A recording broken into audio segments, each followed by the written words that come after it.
I walked away from my own wedding after my groom's best man humiliated me with a cruel prank, and even 8 months later, he won't stop trying to fix it.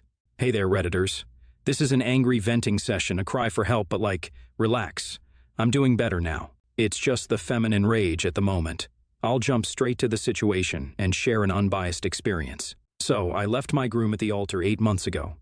Yeah, I know how that sounds, but before you all judge me, hear me out. The person who breaks off a relationship is normally thought to be the heartless one, because how can they hurt when they caused it, right? But that is not true. People in my situation will understand what I'm talking about. Well, everyone sympathizes with the person getting dumped. No one seems to care about the person who gathers up enough courage to end the relationship, not defending toxic people who hurt their partners. But some people just make you miserable until that becomes your reality. It can be in so many forms.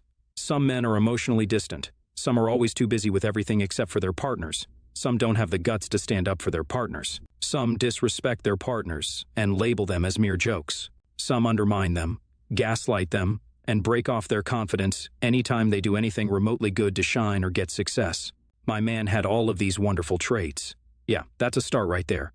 And let's not even try analyzing the character of his wonderful best friend, who had all of these qualities at some sort of an enhanced level. These two men made my life miserable for so long that I thought that this was how one was supposed to live. The amount of peace that I have in my life presently, after I kicked them out of my life, is something out of this world. But they're back, creating mass because who screams chaos other than them? So, to make you guys understand this, I have to take you back to my college days. Yes, I admit that I was stupid enough to date this man for 4 long years, but I was the stupidest to accept his proposal and decide to become his wife. So, my ex and his best friend have been pretty close since kindergarten, and they are very similar to each other, the same sexist, misogynistic, insecure, overconfident traits. It wasn't always so bad. I had my good days with my ex. Initially, he was very charming, and believe me when I say this, that man knew how to be charming. He wanted to impress me, and it worked. The first few months were really good, after which, one after the other, the layers started falling off as I could see his real self. It started with him being always unavailable and busy while he was busy partying with his friends. This was what started the issues. And next was this, him gaslighting me into thinking that I was crazy and delusional and insecure for asking him why he wouldn't give me his time. This continued for quite some time, and once college was over and I was looking for a job, he'd laugh at my face in front of our friends, urging others to join in. His approach was something like this: "You'd never get hired, LOL. Even if you do, you'll be fired." This was coming from my man and his best friend, who, seeming to enjoy this, would always add, "Thank God you're pretty. They hired you as an eye candy, lol." It felt so disrespectful and annoying, and my ex would just laugh. Every time I argued with my ex, he would share it all with his friends. He would include a third person in our issues, and his best friend would call me all sorts of names and label me as a dramatic and impulsive woman. A typical woman who overreacts to everything and obsesses too much about unnecessary stuff. They'd make fun of me everywhere, to the point where it was hurtful. He'd comment on my way, my appearance, my dressing sense, and all of that, while my ex would just sit around and laugh. Now, if I start talking about these, I have countless examples, but that's not what we are here for. So, as the wedding planning started, it was practically his best friend deciding everything. I was the bride, and I was supposed to have my dream wedding, but no matter what I liked. We would only go ahead with what his friend was choosing, and at times I felt like he was intentionally choosing something that I did not like to spite me. For example, I didn't like the orange flavor, and he decided to have that for my wedding cake. My ex chose what his friend chose and made me choose the same. Even my wedding dress was not my choice. This man, my ex's best friend, was some sort of perfectionist, and my dream dress was too tacky for his taste. All of these went on, and I endured until I couldn't. On my wedding day, something horrible happened, but now when I look back, I'm very glad for it. So, my ex's best friend decided to have fun by arranging a prank, something highly disrespectful, and that's not all. He said some mean words too. I'll explain. A pregnant woman who brought in, and it was announced by none other than my groom's best man, his best friend, that he must not marry this stupid, ugly hag, referring to me, while he had such a lovely girlfriend already, pregnant with his kid. And this was not something happening in a room with only the 4 of us. No, this was happening right in front of all the wedding guests. I was horrified and did not know how to react. As my eyes started watering, he started laughing and then looked at my groom, asking if he really wanted to deal with this dramatic stupidity for the rest of his life. He was being so mean to me for no reason, while I was just standing there unable to say a word or even cry. This went on for about 30 minutes, And I was on the edge when the girl and these two men started laughing. I never felt so weak in my life. I felt like my heart was breaking and I was dying while these people were just laughing at my face. And then they said that it was a prank. A prank. Can you imagine how that would feel? After disrespecting me like that in front of all the guests and using such words against me, they just laughed it off, labeling it as a joke. And when I started yelling at them, they simply yelled back, saying I was really stupid to not even understand how to react to a joke. That was enough for me to understand that this was not what I wanted to deal with for the rest of my life. And so I left. I left my groom at the altar and just went away. They tried to fix it, but I left and went MIA for around 2 weeks. I needed space to heal from this extreme mental torture. I will not go into heavy details explaining how I healed, but it was not an easy journey. From taking therapy, crying myself to sleep, or being unable to sleep, and finally getting hospitalized with dehydration and poor food habits because I was starving myself. It was a bad trip, but I did heal. Not completely. There was still something that made my eyes water when I thought about it all, but I was working on fixing that too. That's what needed to be fixed, not my shallow relationship which this horrible man is trying to fix presently. Like I said, it's been 8 months, and my ex's best friend is taking his duty to be a best man too seriously after ruining my wedding himself. Call after call, text after text. From coming to my house to my workplace, he has tried everything possible to make me want to go back to my ex. He thinks that this is a problem that just needs to get fixed when I clearly told him that I was done with the relationship and had moved on.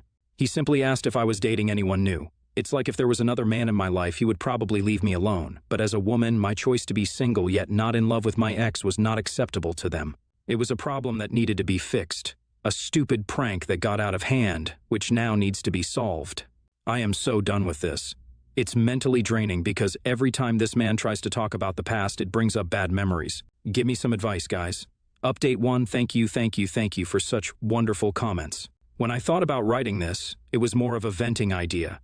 I did not expect people to be this involved. Reading your comments made me feel like I am some movie character, and you guys are making theories of your own. So I saw a few comments talking about a restraining order, and I think that's a brilliant idea. I don't know why I did not think about that myself, but it's never too late. Speaking of my current situation, things are getting really annoying because he has started contacting my friends now that I blocked his number. This is really frustrating. I'm simply trying to live my life in the best possible way, and he is doing everything possible to prevent it. I will get that restraining order, you know. Update 2, guys, I got that restraining order, and guess what? Got a text from the girlfriend of my ex's BFF, claiming that her boyfriend was only being nice. But this move of mine made her believe that I was not worth it because it was such a dramatic thing. Like, dude, is their entire clan going to bother me now? I'm so frustrated. Literally so much. It's all just the same old drama, and I'm sick of it. Update 3, hey there. Hopefully this will be my last post. So, I don't know if this was the right thing to do or not, but I contacted my ex, and we had a long discussion. I made it very clear that I was no longer interested in him and would never get back to him, ever. Although I am labeling it as a discussion, it was mostly me speaking and him agreeing with my sentences. I told him that if his friend didn't stop, I'd have to take serious legal steps, as if the restraining order wasn't already enough. He assured me that I would not be bothered again, and he will talk to his friend. It's been a week, and I have not heard from him or his best friend. I really hope it stays like this because I am so done with these people, and I don't trust them at all. Venting over here has been therapeutic, and you guys are good people. Thanks. I'm signing off for now. NTA, but your ex and his best friend definitely a-hole. God, reading this made me so annoyed at them. I can't imagine how you put up with such behavior. I'm proud of you for not going back. I can understand what sort of trauma bond you might have developed. More power to you. NTA, and the audacity of these men to even involve the girlfriend here. Like, seriously, such cheap people. You deserve so much more than these good-for-nothing people. Next story. I'm 18, female. My brother John, 20, started dating his girlfriend Holly, 20, last year.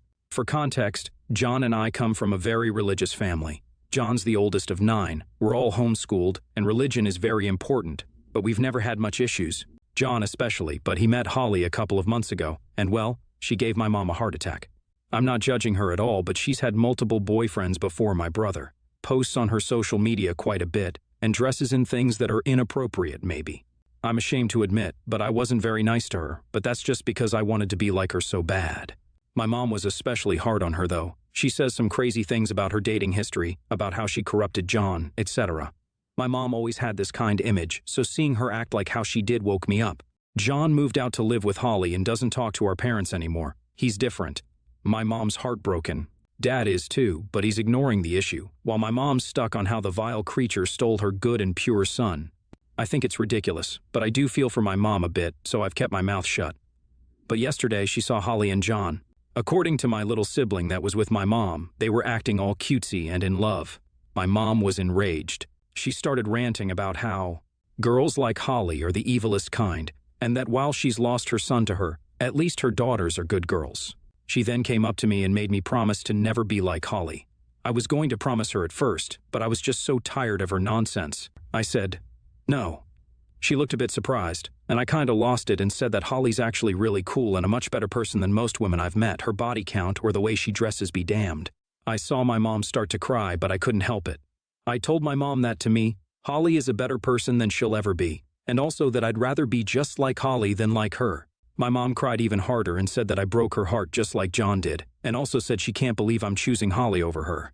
She ran to her room and hasn't really come out since. My dad's upset with me and I feel terrible now. I should have just not said anything, but it felt really good to tell her. Holly really is a good person, and I miss John. I hate that my mom ruined things, but maybe it isn't fair for me to do what I did. Tia. NTA. Your mother is a freaking Apache helicopter of helicopter parents. It definitely seems like your mom has made no attempt to get to know Holly and only wants to judge her. This kind of behavior will only drive more of her kids away and make them never want to talk to your mom again. Sounds like your mother's been trying to teach all about the hate and religion instead of love. NTA because you're still young and I'm guessing a bit sheltered in the house of rules and beliefs. Your brother stepped out and into the 21st century modern world, and it is his choice if he wants to join it. While the bursting out could have been handled better, I think it is great you don't stay oppressed in your thoughts and your mom was shaming the poor girl. Good luck. It may be a rough road until you are a legal adult to choose what you want. Next story, AITA, for finally telling my brother the truth but throwing my parents under the bus to do so. I, 36 male, used to run a company with my 35 male brother and both my parents. It was supposed to be the dream of the sons taking over the family business. I had the ability to work in every department, so over the course of the last 10 years, I progressed to running the company. My brother, who worked harder than anyone else, floundered with any real responsibility. He was the ultimate task doer, but asked him to manage anyone or anything, and it would be a dumpster fire. My parents would protect my brother by tying my hands behind my back, in regards to saying anything bad to my brother about the quality of his work, or how he was failing at being a manager. My parents did not want his feelings to be hurt. My brother would get moved to a different department, or have his job description changed so he wasn't in charge of anything that would hurt the company, me. They would never tell him he wasn't doing his job right. They would never tell him he sucked at his job. It was easy for them to lie to him so they could avoid any conflict or hurt feelings. I was complicit with this. I kept up the lies. I played the game. Resentments grew. My brother was still getting paid the same as me. I was running the company at this point. He was basically still in an entry-level position. So, 2 years ago, I started a different company and left the family one. Less than a year later, my parents asked me to come back. I accepted on condition that my brother would be bought out of the company. They agreed. So, with my brother being bought out, I am now running the company solo. We gave him a group of our customers that he now services under his own company name. Life is good, or so I thought. I found out from one of my employees that my brother has been stealing products out of our warehouse. They were under the impression that he had some sort of deal worked out with me because we were family. Nope. He was just plain stealing. So when I confronted my brother, he admitted to stealing but went off on this rant on how I never respected him, that I was the biggest a-hole because I was mean, and on and on. So then and there, I decided to stop lying and essentially told him all of the lies from the last 10 years, how he got the short end of the stick because no one ever told him what he was doing was wrong. How our parents just didn't want to hurt his feelings, but knew he couldn't run the company. I was done lying. I just sat there and told the truth. So, my parents are now mad at me because he's mad, like mad, and he has gone no contact with them. And they are worried that they won't be able to ever see him or their grandchildren again. So, AITA for finally telling my brother the truth but throwing my parents under the bus to do so. Edit to add more information to this story. It was not like my brother was thrown into a situation without training.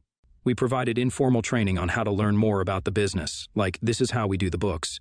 Come with me on the job site so I can show you this. Formal training, both trade-specific and management courses. He was not thrown to the wolves. He just never cared to pick it up or try to step up. I left the company because of the toxic environment and all of the built-up resentments. I came back to the company because my parents' retirements are tied to the company, and without a son to run it or a sale, they would have lost everything. I still run the other company I started. Last I knew, I was an a-hole for what I did to my brother. When I told him the truth, I was also apologizing to him for my part in all of it. I was asking if I was the a-hole for throwing my parents under the bus in the truth apology. Esh, stealing is wrong. Your brother shouldn't do that. But you and your parents set your brother up for inevitable failure. You claim to have run every department in this company, and you went along with your parents and lied to your brother. You were complicit in this. If your brother was in a role and he failed, that's on him. But if you all let him constantly fail and moved him from department to fail again, you're ultimately failing your other employees and the company.